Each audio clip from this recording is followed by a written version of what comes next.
Hello everyone, this is Anime Explosion here, back with another One Piece episode review. So this episode was really heartwarming. I really did enjoy it. I mean, Nami and Chopper, they're seeing Luffy after a year now, reuniting with Luffy and the others after a year now. I mean, just imagine how precious of a moment that is. These guys already been separated from Luffy and all of them been separated for 2 years, then reunited, then Nami, Brook, Chopper, again, and Sanji again separated from the crew for another year. I mean, just imagine how precious that moment was when Chopper and Nami saw Luffy, Frankie, Zoro, Sop, Robin. I mean, I really lifted my spirits. I was really happy to see them. So anyways, in the previous episode, Beppa was informing everyone, warning everyone to get to higher ground, as there's some eruption that's gonna take place. So what, as we found out today, it was actually Zenisha. What it is, the Zenisha's trunk, it sucks up all the seawater, and it flushes it down its back all throughout Zou. It's all complete seawater, including fishes, sharks. We saw a shark too, fishes, shark, and seawater, and it flushes it down on Zou, and that takes place every day, I believe. So, just take a moment here and just acknowledge the fact how the Mink tribe and Zenisha, how they coexist with one another. Just look at the ecosystem they have. I mean, the water that Zenisha sucks up, the seawater, sucks up food for them, energy, and flushes it down on Zou. And this provides food. This provides hydro energy for certain mechanics, and drinking water. So just acknowledge the fact how these guys coexist with one another. So once again, I mean, I already said this arc, I already like it. I like it more than the Dressrosa already. I mean, just the concept of this island. I mean, I know it's not every arc is just not all about the island itself. It's about the story, of course, but the island and how that works out, that is also another crucial part on how the whole arc itself will turn out to be. The island itself is also a crucial part on how our arc should be or turn out to be. You can't just base it on the fact of characters, storyline, and all that. But that's just something which I wanted to put out. So, one thing, is it just me, or from what angle did Zenisha's, from what angle did that look like a trunk to you guys? I mean, I don't know if it's just me, but when I saw that scene, I just saw something erecting. I mean, at first I didn't know. I mean, I knew it was Zenisha, but I didn't know it was a trunk. I just saw something erecting. I was like, what the fuck is that? That's not a trunk. That is not a trunk. That's something else. But then later, as the scene progressed, then I did see the trunk, then flushing down all the water on Zou. I was like, oh, okay, it's a trunk. I mean, is it just me, or did you guys notice that too? Did you guys think of something fishy? If it's only me, there's something clearly wrong with me. Yeah. There's a character development of Carrot. I mean, that's what I think. As she goes to save Luffy, as he's flowing down the river, he falls off the alligator while riding it. It's a really bumpy ride, and Carrot saves him. That scene was terrific as well. Carrot jumping tree to tree saves him, and Luffy thanks her, and she starts blushing. Is that a future crush? Can that lead you somewhere? I mean, does she have a little crush on Luffy, or is that was there no significance of that scene at all? I mean, I could just be speaking some shit right now, and that, who knows. So anyways, as we progress through the episode, we find out more about Jack, a little bit more about Jack. They cross an area where there are crosses some sort of cross-looking structure. It's in the shape of cross, and as Wanda she rethinks of what happened, is there's, I guess, a fellow Ming tribe member.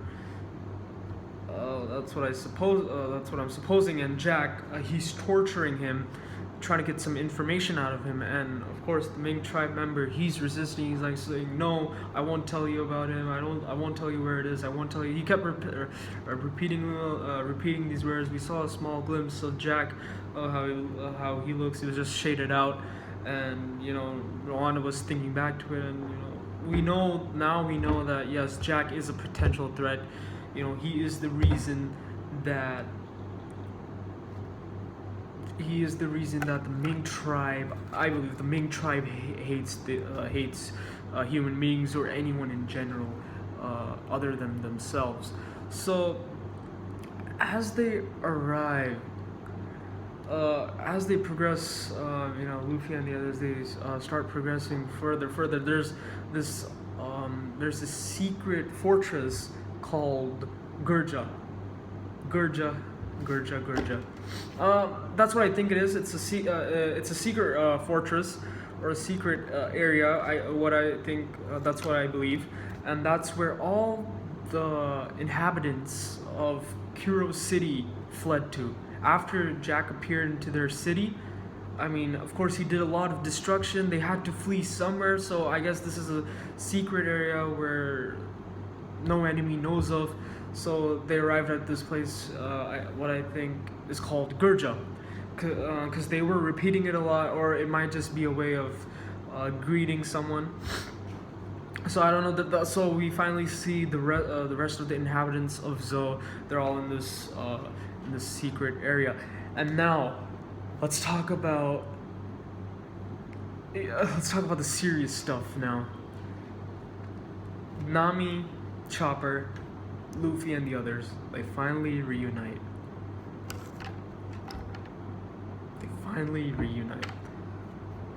Nami sees Luffy. She starts running. She jumps onto him, hugs him really tightly. Chopper, he hugs Usopp. That brotherly bond they have. And Nami hugs Luffy tightly, and everything's fine and all. She's like, "I'm so happy to see you." And Luffy, he's laughing, he's happy. Then he's like, "Yeah, I hope Brook, Sanji, and Momo, they're fine too." Then this is where, I got really shocked.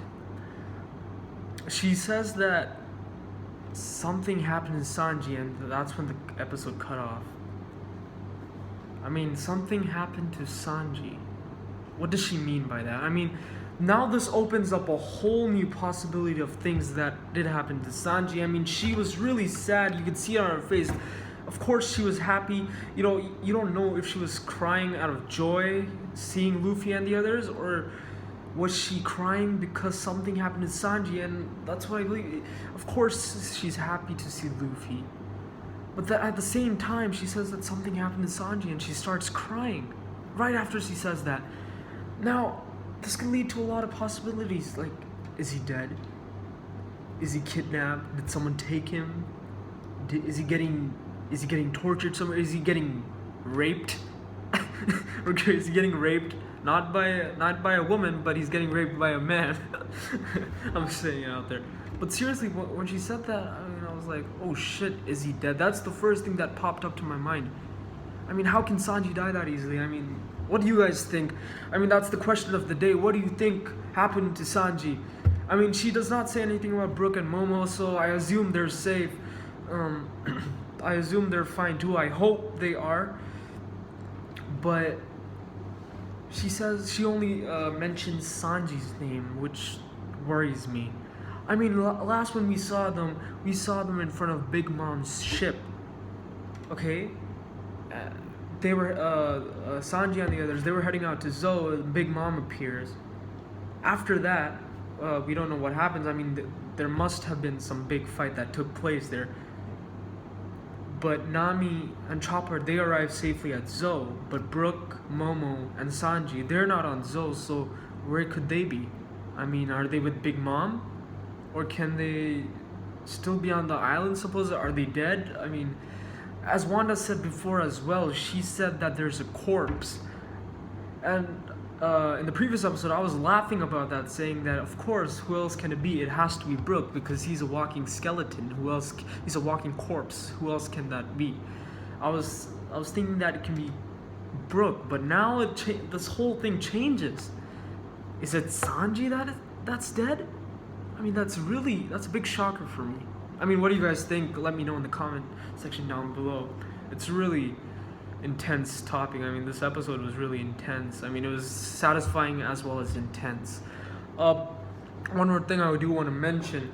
I should have mentioned this previously. Wanda says that, like, I mean, we could say that the Ming tribe doesn't hate humans. They don't hate any humans or anyone.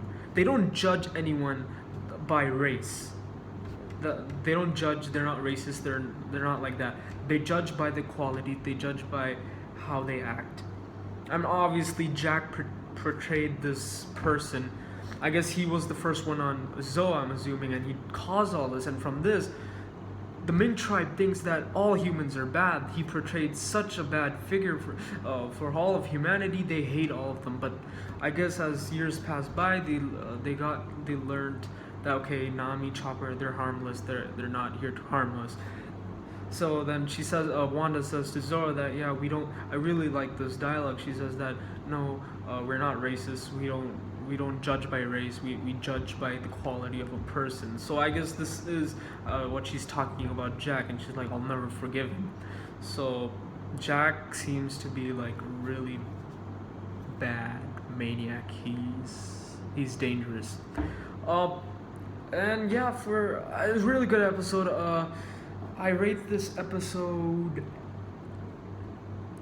an 8.8 out of 10. Wonderful episode. A lot of things happened. We learned new stuff, especially about Sanji. Question of the day. Let me know what you think happened to Sanji, where he is. Is he dead?